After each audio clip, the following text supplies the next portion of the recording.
আবারও স্বাগত ২১শে বিজনেসের সঙ্গে আছি মহিমা পলি।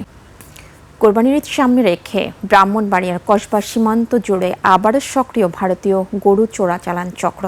সীমান্তের বিভিন্ন পয়েন্ট দিয়ে প্রতিদিনই ঢুকছে ভারতীয় গরু। অভিযোগ রয়েছে শক্তিশালী সিন্ডিকেট বছরের পর বছর চালিয়ে যাচ্ছে এই অবৈধ ব্যবসা। এতে ক্ষতির মুখে পড়ছেন দেশীয় খামারিরা, সরকারও হারাচ্ছে বিপুল রাজস্ব। ব্রাহ্মণবাড়িয়া প্রতিনিধি মীর শাহিনের তথ্যচিত্রে সুমন সিদ্দিকের রিপোর্ট। ব্রাহ্মণবাড়িয়া সীমান্তে কাঁটাতারের বেড়া, সীমান্ত পাহারা আর কঠোর নজরদারির দাবি থাকলেও বাস্তবতা যেন ভিন্ন। কসবা সীমান্ত জুড়ে এখন প্রকাশ্যে চলছে ভারতীয় গরু চোরাচালান। বিভিন্ন গোপন পথ ও সড়কের পাশে ছোট ছোট দলে অবস্থান নেয় তারা। ভারত থেকে আনা গরু প্রথমে সীমান্ত ঘেঁষা বাড়ি কিংবা ফাঁকা জায়গায় রাখা হয়, পরে সেগুলো সরিয়ে নেওয়া হয় আশেপাশের খামারে। স্থানীয়দের দাবি, নির্দিষ্ট সংকেত পেলেই ভারত থেকে গরু প্রবেশ করানো হয়। এতে সবচেয়ে বেশি ক্ষতির মুখে পড়ছেন দেশীয় খামারিরা। দীর্ঘ সময় ও বেশি খরচে গরু লালন পালন করেও তারা ন্যায্য দাম পাচ্ছেন না।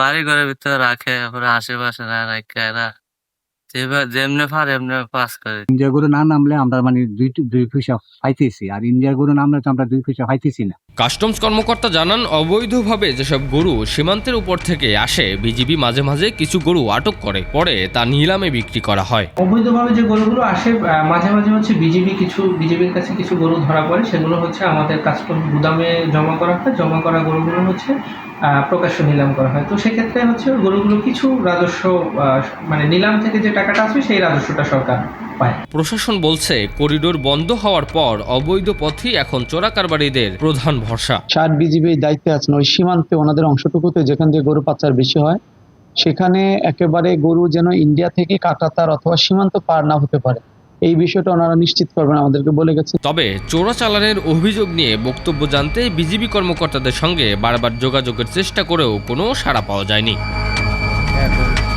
সীমান্ত দিয়ে ভারতীয় গরু প্রবেশ বন্ধে আরও কঠোর নজরদারি ও কার্যকর অভিযানের দাবি জানিয়েছেন স্থানীয়রা। সুমন সিদ্দিকী বাবু, ২১শে টেলিভিশন। আসছে বাজেটে অপ্রদর্শিত অর্থ বা করবিহীন কালো টাকা বৈধ করার সুযোগ দিতে পারে সরকার। বাজেটে জমি, ফ্ল্যাট এবং বাণিজ্যিক স্পেস, এই জাতীয় সম্পদ বেচা কেনার ক্ষেত্রে এই সুযোগ মিলতে পারে। জাতীয় রাজস্ব বোর্ড এনবিআর সূত্রে প্রাথমিকভাবে জানা যায়, অপ্রদর্শিত অর্থ কর দিয়ে বৈধকরণের ক্ষেত্রে জমি, ফ্ল্যাট এবং বাণিজ্যিক স্পেসের ক্রেতা বিক্রেতা উভয়ের আয়কর রিটার্নে সম্পদের সঠিক মূল্য ঘোষণা করতে হবে, যেখানে নির্ধারিত হারে কর পরিশোধ করতে হবে। এনবিআর মনে করছে, দীর্ঘদিন ধরে সম্পদ বেচা কেনার বড় একটা অংশ ঘোষণা করা হয় না, ফলে সরকার যথাযথ রাজস্ব আদায় থেকে বঞ্চিত হয়। অপ্রদর্শিত অর্থ লুকিয়ে রাখার বড় জায়গা হলো আবাসন খাত।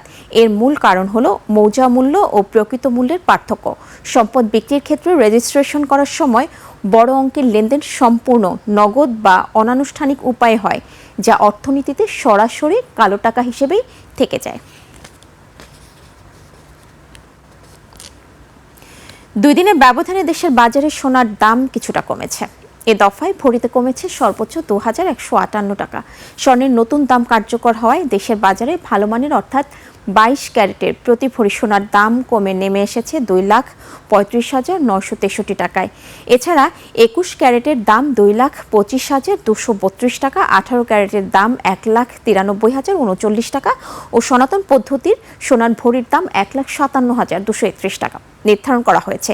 এদিকে সোনার দাম কমানো হলে অপরিবর্তিত রয়েছে রূপার দাম। 22 ক্যারেটের প্রতি ভরি রূপার দাম 5,657 টাকায় অপরিবর্তিত রয়েছে।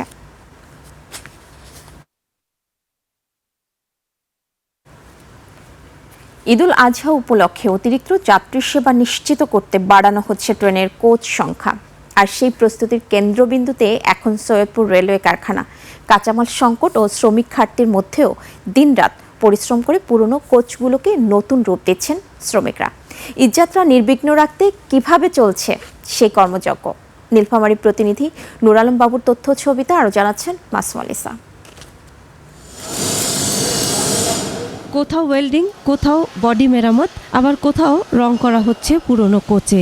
ঈদ সামনে রেখে যেন দম ফেলার ফুসরত নেই সৈয়দপুর রেলওয়ে কারখানার শ্রমিক কর্মচারীদের। কাঁচামালের সীমিত সরবরাহ, পুরনো যন্ত্রপাতি আর দীর্ঘদিনের জনবল সংকট, সব প্রতিকূলতার মাঝেও সচল দেশের ঐতিহ্যবাহী এই রেল কারখানার কার্যক্রম। পরিশ্রম বেশি হলে আমরা একটু মাথা পেতে নিচ্ছি যে যেহেতু ঈদের সময়, ঈদের আগে আমরা কাজ শেষ করতে পারবো। 2 মাস মিলিয়ে প্রায় 40টা মতো কোচ আউটটান দিয়ে দিয়েছি, আর বেশি কোচ নাই। তারা কাজ করে যাতে করে মানুষ সঠিকভাবে বুঝতে পারে এবং তারাও যাতে সঠিকভাবে তাদের ঈদ উদযাপন করা যাতে তাদের ফ্যামিলিকে নিয়ে বাড়ি যেতে পারে। ঈদে অতিরিক্ত যাত্রী চাপ সামাল দিতে 127টি লক্কর ঝক্কর যাত্রীবাহী কোচ মেরামতের কাজ চলছে পুরোদমে। নির্ধারিত সময়ের মধ্যে কোচগুলো চলাচলের উপযোগী করতে নিয়মিত কর্মঘণ্টার বাইরেও অতিরিক্ত কাজ করছে শ্রমিকরা। সাপ্তাহিক ছুটির দিনেও চলছে এই কর্মযজ্ঞ। প্রতি বছরে যে পরিমাণে আমরা কোচ দেই তার অলরেডি 90% কোচ আমরা ডিভিশনকে হস্তান্তর করেছি এবং বাকি 10% কোচও আমরা অতি শীঘ্রই ডিভিশনকে হস্তান্তর করব। সেবামূলক প্রতিষ্ঠান, সেবার কথা মাথায় রেখেই আমরা এই স্বল্প জনবল দিয়েই সেবার সর্বোচ্চ মান নিশ্চিত করছি। 23% জনবল নিয়ে আমরা আমাদের কাঙ্ক্ষিত লক্ষ্যমাত্রা পূরণ করার অব্যর্থ চেষ্টা চালিয়ে যাচ্ছি। আর এর পেছনে রয়েছে সুষ্ঠু ব্যবস্থাপনা। মেরামত শেষে এসব কোচ রাজধানী ঢাকা সহ দেশের বিভিন্ন আন্তনগর ট্রেনে যুক্ত করা হবে। কারখানা কর্তৃপক্ষ বলছে ইতোমধ্যে মেরামত করা প্রায় 90% কোচ রেলওয়ের পাকশি বিভাগে হস্তান্তর করা হয়েছে। বিদেশ নির্ভর মালামাল অনেকাংশে আসা শুরু করেছে, অনেকগুলো মালামাল পেয়েছি আমরা সেই লক্ষ্যে আমরা ব্রডগেজ মিটার গেজ দুই ক্ষেত্রেই আমাদের ঘাটতি কমিয়ে কিছু অতিরিক্ত দেওয়ার চেষ্টায় কাজ করে যাচ্ছে। দেশ জুড়ে যখন ঈদ যাত্রার প্রস্তুতি, তখন নেপথ্যে নিরলস কাজ করে যাচ্ছেন এখানের শ্রমিকেরা। তাদের ঘাম আর পরিশ্রমেই ঈদে লাখো মানুষের যাত্রা আরও স্বস্তিদায়ক ও নিরাপদ হয়ে উঠবে, এমনটাই প্রত্যাশা সংশ্লিষ্টদের। Masum আলিসা, desk report, 21 television. জানাবো এশিয়ার প্রধান শেয়ার বাজারের খবর। সূচকের ঊর্ধ্বমুখী প্রবণতা দেখা যাচ্ছে এশিয়ার বেশিরভাগ পুঁজিবাজারে। জাপানি শেয়ার বাজার নিকি সূচক 1654 পয়েন্ট বেড়ে দাঁড়িয়েছে 63,339 পয়েন্টে। বেড়েছে হংকংয়ের শেয়ার বাজার হ্যাংসেংয়ের সূচক 219 পয়েন্ট বেড়ে অবস্থান করছে 25,606 পয়েন্টে। বেড়েছে সিঙ্গাপুরের এসটিআই সূচক, এটি 22 পয়েন্ট বেড়ে অবস্থান করছে 5,068 পয়েন্টে। চীনের শেয়ার বাজার সাংহাই কম্পোজিট ইন্ডেক্স অবস্থান করছে 4,112 পয়েন্টে, যা আগের দিনের চেয়ে 35 পয়েন্ট বেশি। বোম্বের সেন্সেক্স 30 ইন্ডেক্সকে দেখা যাচ্ছে ঊর্ধ্বমুখী প্রবণতায়।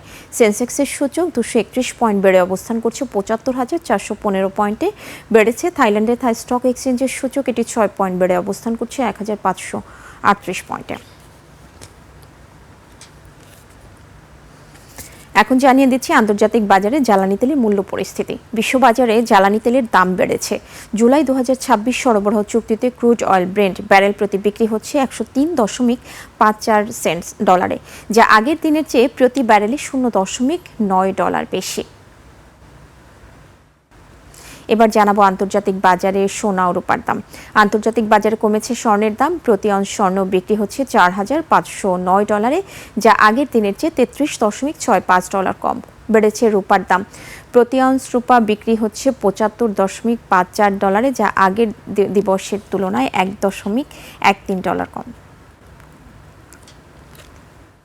আন্তর্জাতিক বাজারে গম, তুলা, চিনি ও সয়াবিন তেলের বাজার দর। বিশ্ববাজারে বেড়েছে গমের দাম। শিকাগো বোর্ড অব ট্রেডে জুলাই 2026 সরবরাহ চুক্তিতে প্রতি বুশেল গমের ভবিষ্যৎ মূল্য দাঁড়িয়েছে 528.50 সেন্টস, যা গত দিনের চেয়ে 6.6 সেন্টস বেশি। আন্তর্জাতিক বাজারে তুলার দাম কমেছে। জুলাই 2026 সরবরাহ চুক্তি অনুযায়ী প্রতি পাউন্ড তুলার মূল্য দাঁড়িয়েছে 77.42 সেন্টস, যা গত দিনের চেয়ে 0.56 সেন্টস কম। বিশ্ববাজারে কমেছে চিনির দাম। জুলাই 2026 সরবরাহ চুক্তি অনুযায়ী প্রতি পাউন্ড নাম্বার 11 চিনির মূল্য এখন 14.70 সেন্টস, যা এর আগে কার্যদিবসের চেয়ে 0.20 সেন্টস কম। বিশ্ববাজারে বেড়েছে সয়াবিন তেলের দাম।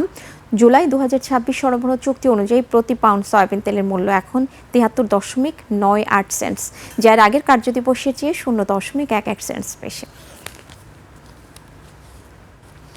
এবার টাকার সঙ্গে প্রধান আন্তর্জাতিক মুদ্রার বিনিময় হার। আন্তঃব্যাংক লেনদেনে আজ ব্যাংকগুলো মার্কিন ডলার কিনছে 122 টাকা 25 পয়সায়, বিক্রি করছে 123 টাকা 25 পয়সায়। ব্রিটিশ পাউন্ডের ক্রয় মূল্য 163 টাকা 19 পয়সা, বিক্রয় মূল্য 170 টাকা 32 পয়সা।